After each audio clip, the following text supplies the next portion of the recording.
Hello friends and welcome to Tradia. This is your morning update for 21st of October 2020. तो आज हम देखेंगे कि वर्ल्ड मार्केट्स के सबसे पहले हाल कैसे है। तो S&P 500 और नैस्डैक कल दोनों ही पॉजिटिव क्लोजिंग के साथ बंद हुए एंड इसके पीछे का सबसे बड़ा रीज़न ये था कि यूएस ने गवर्नमेंट जो है वो स्टिमुलस पैकेज पे एक कंक्लूसिव डील की तरफ बढ़ रही है एंड जिसकी वजह से आज सुबह हमको एशियन मार्केट्स में भी पॉजिटिव ओपनिंग नज़र आई। Hang Seng, Kospi and Nikkei all are trending positive as of this morning and हमारा SGX निफ्टी भी 0.43% की बढ़त के साथ में ट्रेड कर रहा है इस वक्त सिंगापुर मार्केट्स में। तो इस क्यू से हमें पता चलता है कि आज हमारा मार्केट जो है वो प्री ओपनिंग सेशन में एटलीस्ट 0.4% की बढ़त के साथ खुलने की तैयारी में है। आज कुछ इंपॉर्टेंट डेटा जो रिलीज़ होने वाले हैं वो है CPI का data, that is consumer price index का डेटा ऑफ ब्रिटेन। इसका फोरकास्ट किया गया है कि ये 0.5% की ग्रोथ के साथ बढ़ेगा। प्रीवियसली इसका रेंज 0.2% की ग्रोथ थी। एंड नेक्स्ट है इंडिया में आज मनी सप्लाई डिक्लेयर होगा कि कितना मनी सप्लाई M3 बढ़ा हुआ है। प्रीवियसली ये 12.20% की इंक्रीज के साथ डिक्लेयर किया गया था RBI के द्वारा। इस डेटा से भी हमको पता चलेगा कि मार्केट्स में एक्चुअली लिक्विडिटी इस वक्त कितनी है। So that is an important cue which we will look forward to. Next is crude oil inventories जो यूनाइटेड स्टेट्स ने डिक्लेयर करी है। तो इट्स फोरकास्टेड कि क्रूड ऑयल इन्वेंट्रीज में इस बार जो है थोड़ी सी डाउनसाइड हमको नज़र आएगी, क्योंकि वैसे भी वर्ल्ड मार्केट्स में आप देखेंगे इकोनॉमीज फिर से लॉकडाउन में जा रही है, तो ऑयल की डिमांड जो है धीरे धीरे कम हो रही है। तो it doesn't make any sense to create more inventories, क्योंकि इसकी वजह से क्रूड ऑयल के प्राइजेस ज़्यादा गिर सकते हैं। सो अक्रॉस द बोर्ड ओपेक और US के ऑयल प्रोड्यूसर्स जो है अपने क्रूड ऑयल प्रोडक्शन को कट डाउन कर रहे हैं। आज कुछ इंपॉर्टेंट कंपनीज के अर्निंग्स के रिजल्ट्स भी आने वाले हैं, जिनमें Bajaj finance, UltraTech cement, Bajaj Finserv and Cadila health care, Colgate Palmolive etcetera है। तो थोड़ा इनके बारे में डिस्कस कर लेते हैं। बजाज फाइनेंस के रिजल्ट आज थोड़े पॉजिटिव साइड में आने की आशंका है, क्योंकि लॉकडाउन खुलने के बाद लोगों को फिर से काम पे जाने का मौका मिला है and because of that their earnings are back to normal. और इस वजह से इनके जो भी पहले के लोन्स थे और इनके वो इस वक्त क्लियर होने की अच्छे चांसेस दिखा रहे हैं। So we can expect a positive result from Bajaj Finance today. Real estate sector में सीमेंट की डिमांड हम देख सकते हैं कि उतनी बड़ी नहीं है। सो अल्ट्राटेक सीमेंट, ऑल्दो कुछ कंपनीज के रिजल्ट्स पॉजिटिव आए थे, but this can be UltraTech Cement can also show flat to a little positive result in today's session, but year on year अगर हम देखें तो इनका रिजल्ट उतना अच्छा नहीं आएगा। Bajaj Finserv and Bajaj Finance both belong to the same group. So Bajaj Finserv में भी हमको सिमिलर काइंड ऑफ रिजल्ट्स देखने को मिलेंगे। Colgate Palmolive is another FMCG। तो ब्रिटानिया और HUL के रिजल्ट्स जो कि पॉजिटिव आए, उसके बाद हम एक्सपेक्ट कर सकते हैं कि कोलगेट पामोलिव के रिजल्ट्स भी आज पॉजिटिव आएंगे। अदानी ट्रांसमिशन, इनका ट्रांसमिशन का बिजनेस है एंड ये ग्रिड से पावर सप्लाई करते हैं। तो लास्ट कुछ मंथ्स में इलेक्ट्रिसिटी का सप्लाई क्योंकि बढ़ गया है, क्योंकि होम कंजम्पशन में काफ़ी इंक्रीज आया है एंड ऑल्सो इंडस्ट्रियल कंजम्पशन भी फिर से अपनी पकड़ बना रहा है। So we can expect a positive result from Adani Transmissions. Small finance banks के रिजल्ट भी similar on the lines of Bajaj Finance and Bajaj Finserv आ सकते हैं, क्योंकि इनके भी लोन्स जो है वो अब धीरे धीरे क्लियर होने लगे। But the catch here is कि RBI के जिस तरीके से गाइडलाइंस आए हुए थे कि आप लोगों को NPS डिक्लेयर नहीं करने हैं अभी, तो ये छोटे बैंक्स को इस लॉकडाउन में कितना नुकसान हुआ है उसकी बारे में अभी हमको जानकारी नहीं मिलेगी।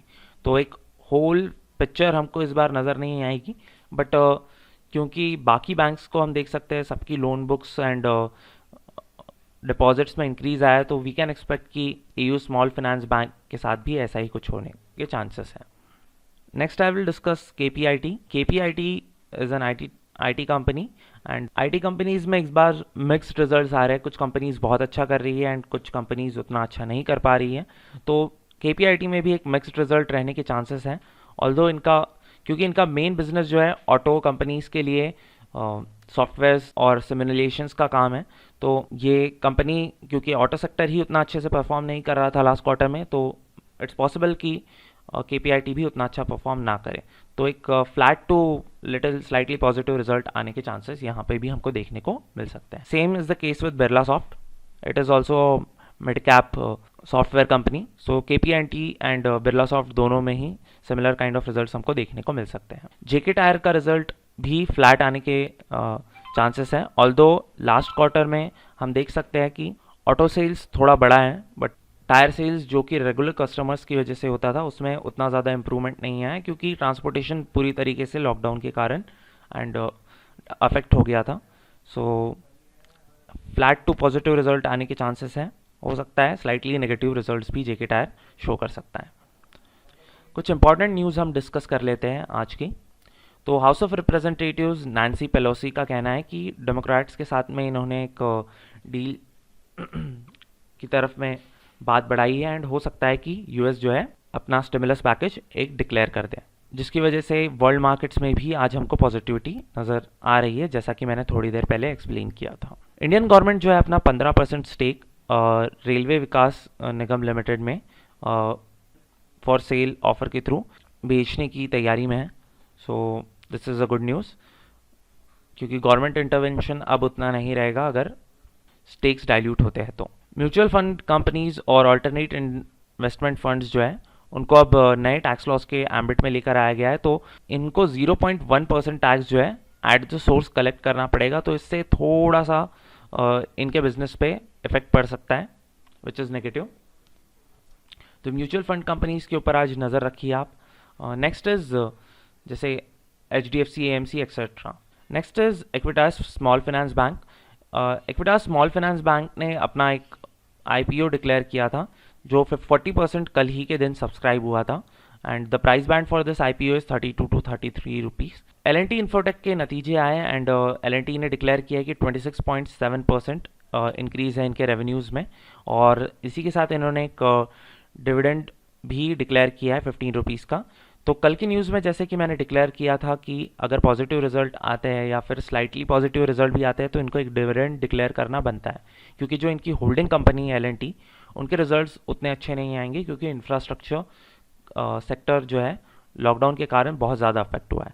तो जो कैश डिमांड है वो L&T इन्फोटेक पूरा करने की तैयारी में था। सो अलॉन्ग द लाइन्स एक एक्सपेक्टेड रिजल्ट यहाँ पे हमको नज़र आया है। जैसा कि मैंने कल आपको कहा था कि हिंदुस्तान यूनिलीवर लिमिटेड जो है शायद पॉजिटिव रिजल्ट डिक्लेयर करे, and it happened on the same lines कि Q2 में जो है इनका प्रॉफिट 8.8% के इंक्रीज के साथ आया है, which is good for company. So this also shows कि कंज्यूमर डिमांड अब FMCG गुड्स के लिए स्टेबलाइज हो रही है या फिर और बढ़ भी रही है।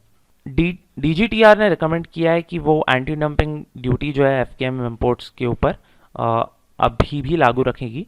चाइना FKM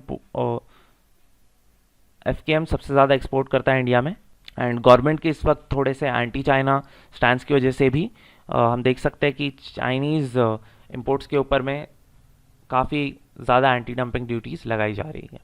मूडीज का कहना है कि वो शायद वेदांता रिसोर्सेज को अब डाउनग्रेड कर सकते हैं। S&P ग्लोबल ने भी कुछ रिस्क फ्लैग किए हैं, और इसके पीछे की मेन वजह थी कि हिंदुस्तान जिंक, जिसमें वेदांता 69% होल्डिंग्स रखता है, उसने इस बार उतना अच्छा डिविडेंड डिक्लेयर नहीं किया है, एंड दिस डिविडेंड जो है उसमें 5,843 करोड़ रुपीज़ जो है वेदांता को मिलेंगे, एंड टोटल डिविडेंड जो डिक्लेयर किया है हिंदुस्तान जिंक ने, it comes down to around 9,000 crore rupees. पर share dividend is 21.3 rupees. Granules India जो कि एक फार्मास्यूटिकल कंपनी है और APIs में डील करती है, इन्होंने 70% इंक्रीज़ डिक्लेयर किया था अपने Q2 के रिजल्ट्स में, which comes down to 163.63 crore rupees in net terms. Other news is SpiceJet, जो कि हमारा लो कॉस्ट कैरियर है, इन्होंने 62 नई फ्लाइट्स डिक्लेयर की है, and most of them are international flights. So this is a good news for SpiceJet, and इस section में हमको थोड़ा पॉजिटिव रिजल्ट नज़र आ सकता है, या इस सेक्शन में हमें एक पॉजिटिव मूवमेंट आज नज़र आ सकती है. सो with that, I would like to conclude today's morning report. I hope you enjoyed it. Happy trading.